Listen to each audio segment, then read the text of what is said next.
My name is Harry, and this happened about 9 years ago when I was 10 years old. Growing up, it was just me, my brother, and my mom. We didn't have a lot of money and we moved around a lot, most of the time in rough neighborhoods. We moved into an apartment building when I was about 10 years old. It didn't take us long to get settled in. My mom gave my brother and me a task to help out. My brother would go out and get groceries and work side jobs if he could, and my task was to do the laundry. One day I went down to the first floor with a basket full of laundry. I walked into the laundromat and started putting clothes into the machine. That's when a man walked in with a laundry basket of his own. He was about in his early 40s, light bright hair that was slicked back and big 70s style glasses. He didn't say anything, but every now and then I would look across the laundromat and would see him staring at me. I tried not to look, but I couldn't help but check, especially when you're being watched.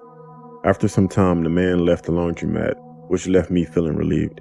Later that day, after finishing laundry, I was heading outside with my brother and a new friend to play baseball.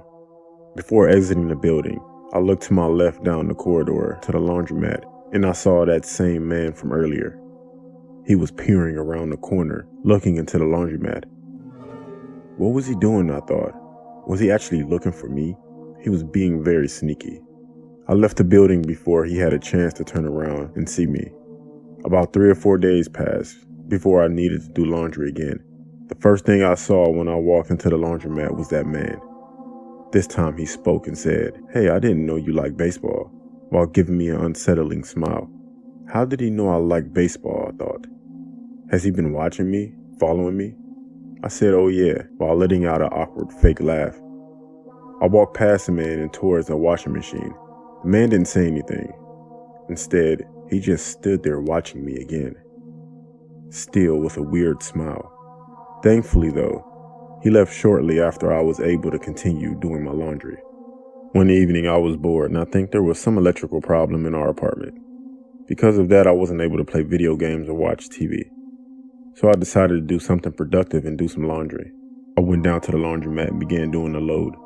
That's when the lights started flickering, and at the same time the man came into the laundromat. As soon as I saw him, I felt faint. He walked slowly up to me, looking up at the lights flickering, and said, "I think there's going to be a power outage." I looked up at the lights as well and said nervously, "Yeah, I think so too." I looked at the man, and he just gave me a creepy grin, just like before.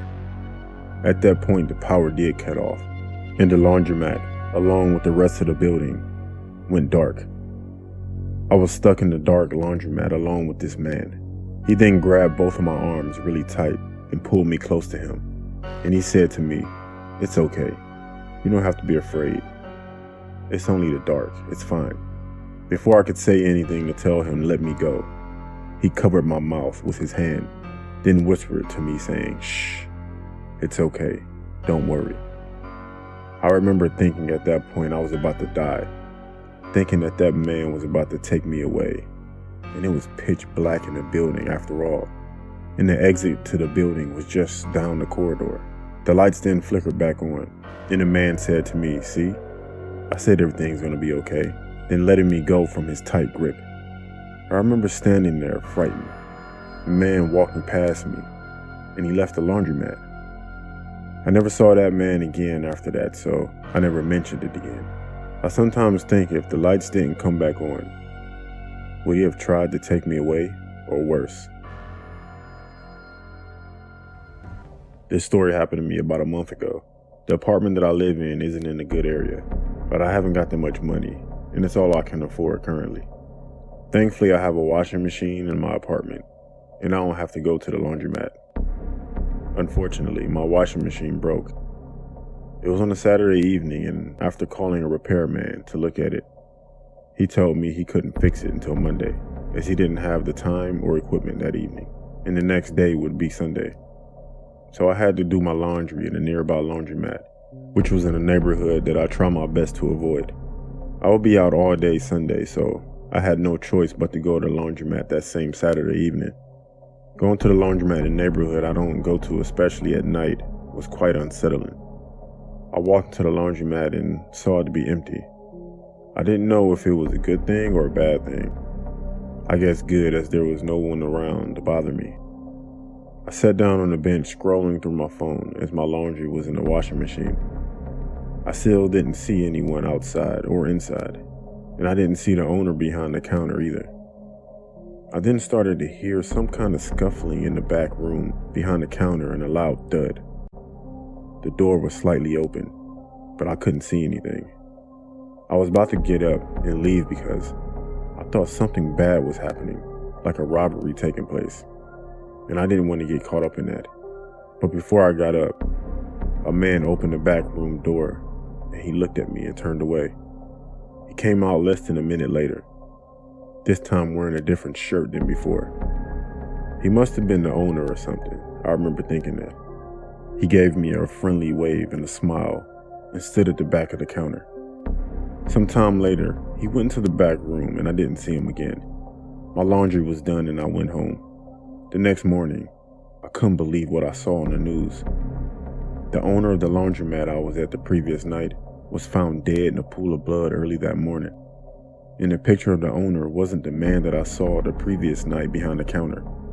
It was rumored that the owner was in some kind of money trouble and didn't have the money to pay what he owed. It's scary to think that a murder took place in the room next to me and I had no idea about it. And the suspected murderer came out and waved to me as if nothing was going on. I told police what I saw, and as far as I know, the suspect hasn't been found. My name is John and I'm 35 years old. I'm a security guard and have been for a while now.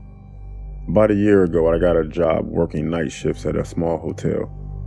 My job will be sitting at a desk watching a computer monitor, which was connected to a few cameras located around the hotel. And every hour or so, I would get up and patrol the area.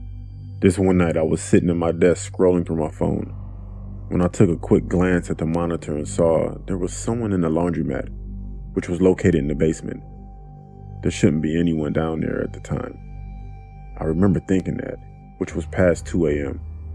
I should mention that the camera quality wasn't the best, but it was good enough to see when something is going on. So I went down to the basement, turned my flashlight on, and spoke out. "Is anyone down there? You need to leave right now." I tried to sound confident when I said that, but I'm not sure if it came out that way. Going down into a dark laundromat basement in the middle of the night is pretty creepy, especially when you saw someone in there. And what's more creepy was, no one replied. And there was no one down there. I went back upstairs to my desk. As I mentioned earlier, the camera quality wasn't the greatest, so I brushed it off to being a glitch in the footage or something. I continued looking at my phone, but this time more cautious to the monitor. It wasn't long before I noticed something on the screen again.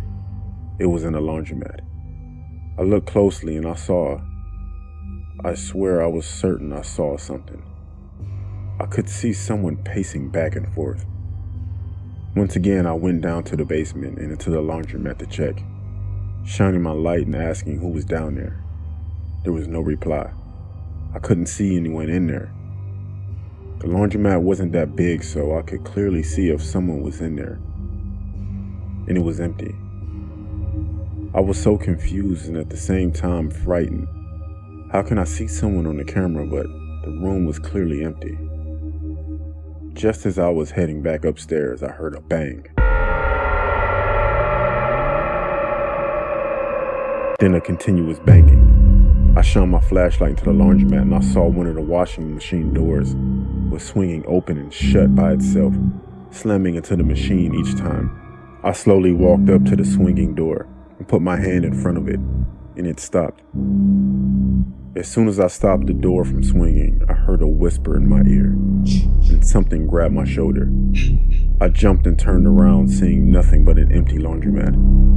I ran upstairs and out of the basement, back to my desk. I looked at the monitors again, and this time there was nothing on the screen, except you could see that the washing machine door opened and closed by itself. I rewound the footage back to see if I could see something that I may have missed. The only thing that I could see, though, was me walk up to the washing machine door, stopping it, and me getting frightened and running out of the laundromat. I could make out one word from the whispering I heard in my ear, and that was leave. The next night I struggled to get through the night shift. I kept watching the monitors expecting something to happen, especially in that laundromat, but I never did. I was too scared to work there after that, and the following day I told my boss that I was leaving.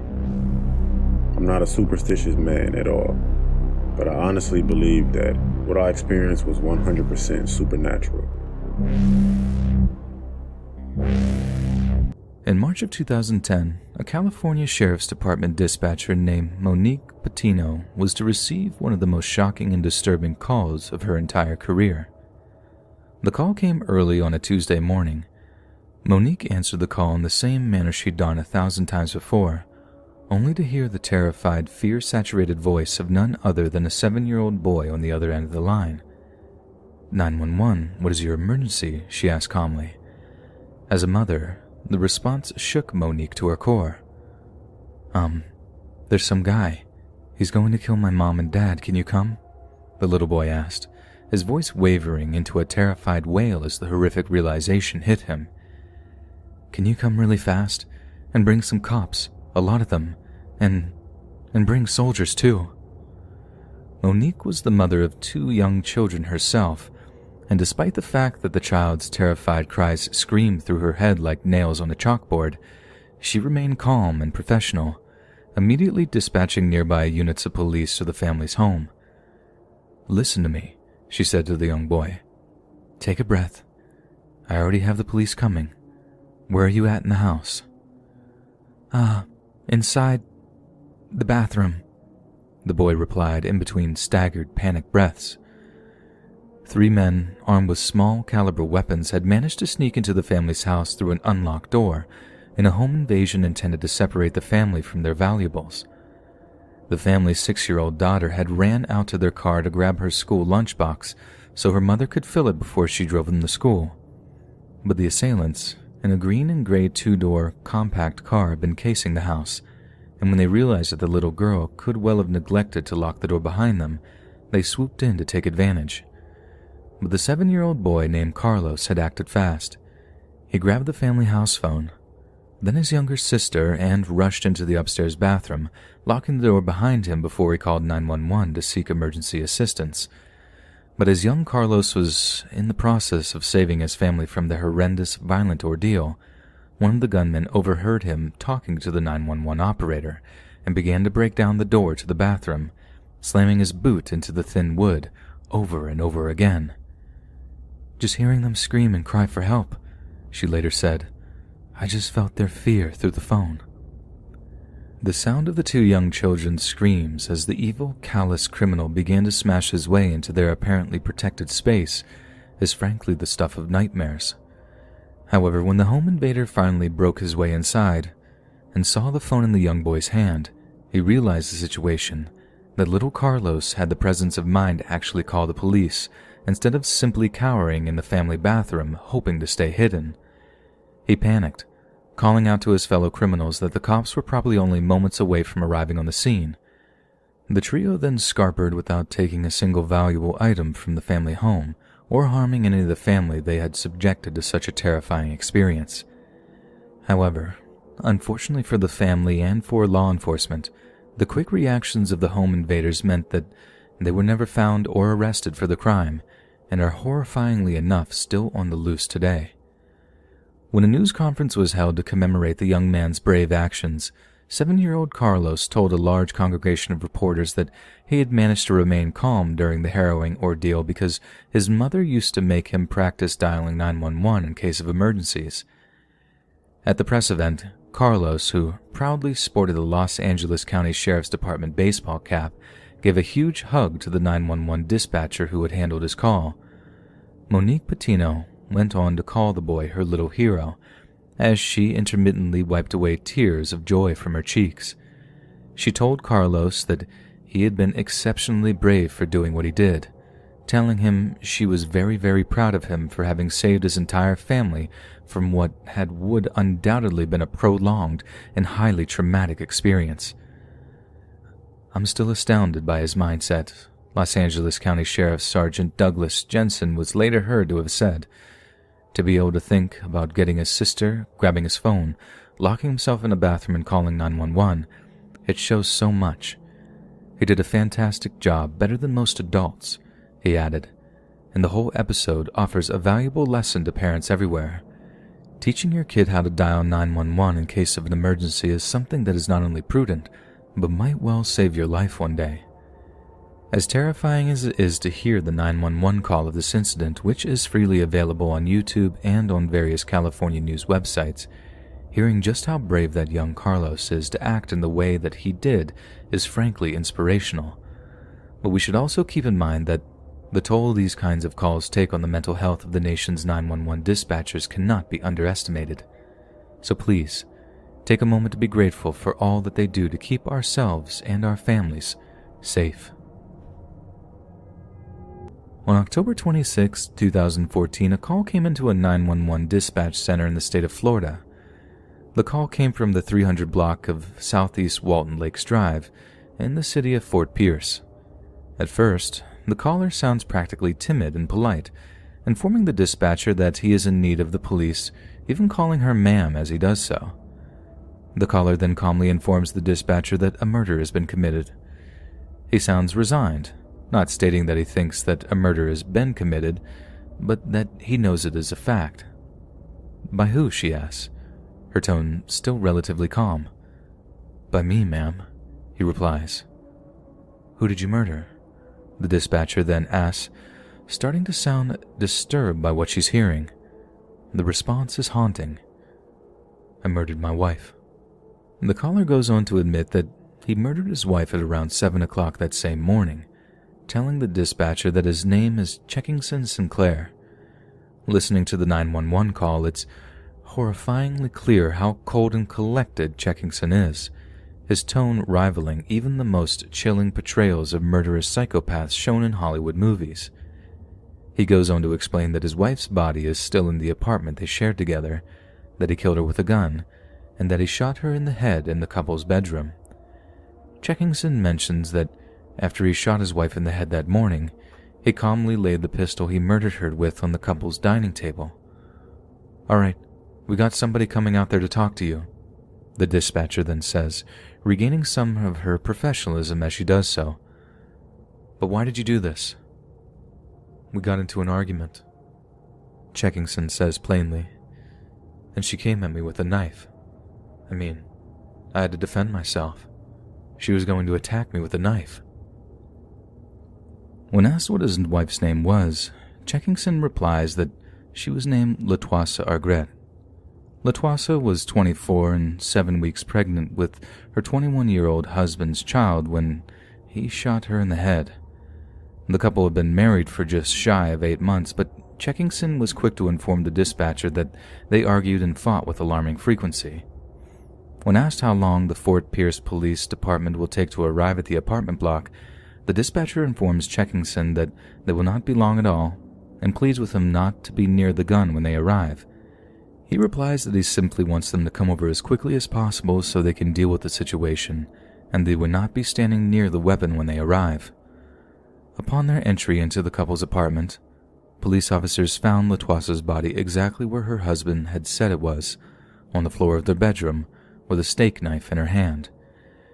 At first it appeared to be tragic but typical case of domestic violence that had unfortunately and horribly ended in murder by self-defense. But upon questioning the couple's neighbors, law enforcement began to become deeply suspicious. One neighbor told officers that they had been woken up by a loud bang as early as 6 o'clock in the morning and had heard another one follow soon after. But they failed to act on what they had heard because they knew the couple fought frequently and had assumed it was one of the pair slamming an apartment door. Despite the fact that the gunshots seemed to have occurred around 6 that morning, Checkingson didn't end up calling 911 until 9, a whole 3 hours later. This only deepened the concerns of the investigating police that his story was not entirely factual. Forensics examiners then noticed that the blood splatters around the bedroom were not consistent with the story of self-defense that had been claimed by Checkingson. Not only that, but skull fragments were buried in the bedroom wall, well away from where the fatal shot had penetrated the floor of the apartment. that there was no doubt in their mind that Latoisa's body had been moved after she had been shot and killed. They also recognized that the murdered woman's fingerprints were indeed on the knife, but not clear enough to confirm that she had gripped the handle at all. It seemed likely that not only had Checkinson moved her body after he had killed her, but he had also placed the knife in her hand in an attempt to make it appear as if though she had attacked him. When confronted with this evidence by homicide detectives, he admitted the truth. He admitted that he had wanted to kill his wife after he confronted her over a text message she received from a former boyfriend. He went on to confess how he had serious doubts that the child that Latoisa was pregnant with was actually his, and that the couple argued so frequently because he was insecure and jealous, constantly suspecting his wife, as well as countless previous girlfriends, of being habitually unfaithful to him. Checkinson then officially changed his story regarding how the murder unfolded, telling police that he and his wife had gotten into a verbal altercation early on the Sunday morning about a text message she received from another man. Latoisa denied any infidelity, asserting that the 7-week-old baby inside of her did indeed belong to him, and that he had nothing to be jealous of. But this did not calm Checkinson down. He took her cell phone, walked into the couple's bathroom, and violently threw it into the toilet, smashing the screen and inflicting a heavy amount of water damage to the phone's motherboard. Latoisa then screamed at him, furious that he should essentially accuse her of lying to him.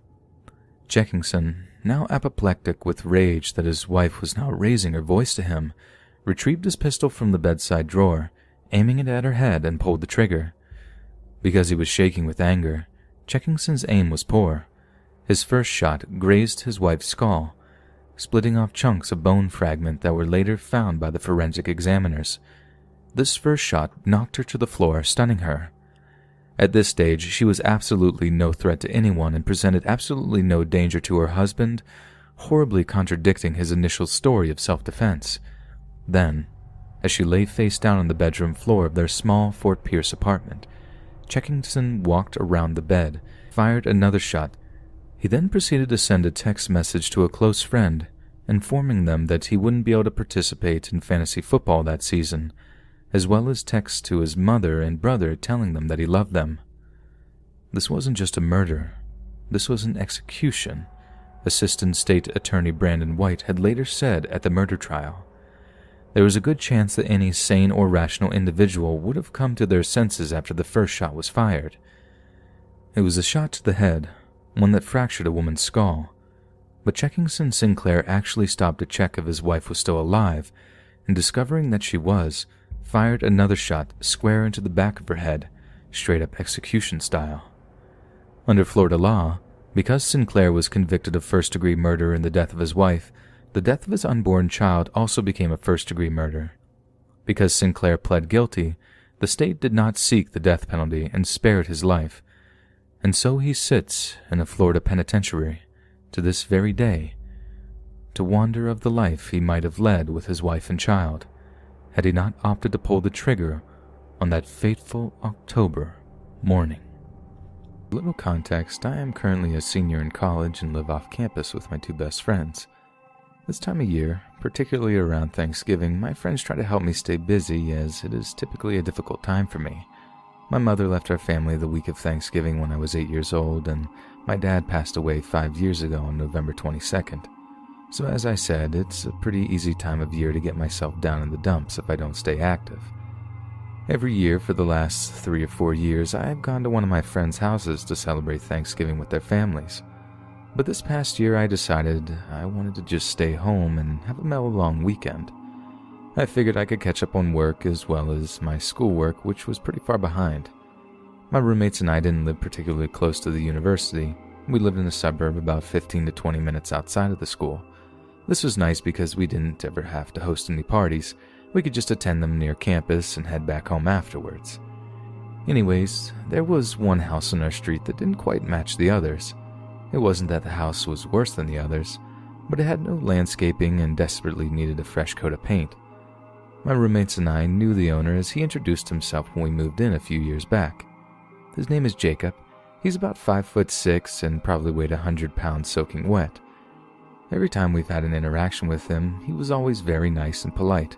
He even helped us fix our porch light when it broke last summer. He seems to be very cordial with everyone in the neighborhood and has helped numerous people with small handy jobs similar to the one I just mentioned. On the Wednesday night leading up to Thanksgiving, my two roommates went back to their families' houses in their hometowns. They both asked several times if I was 100% sure I wanted to spend Thanksgiving alone and that I'd be fine by myself. I honestly thought I would be, and thought perhaps enough time had passed that I could just focus on other things and not dwell on the past. I stocked up on Mountain Dew so I could stay awake after my assignments to play some PlayStation. At about 9 or 10 p.m., I went up to my room to throw on some sweatpants and grab the blanket from my bed. I glanced out my window and saw Jacob sitting on his front porch with the two porch lights on. I didn't think anything of it and went downstairs into the kitchen and made a peanut butter and fluff sandwich. I would say I was in the kitchen for probably about 5 minutes or so, finishing eating and doing a few dishes. When I finally sat down to play some games, I thought I heard something hit the front bay window, so I went to take a look.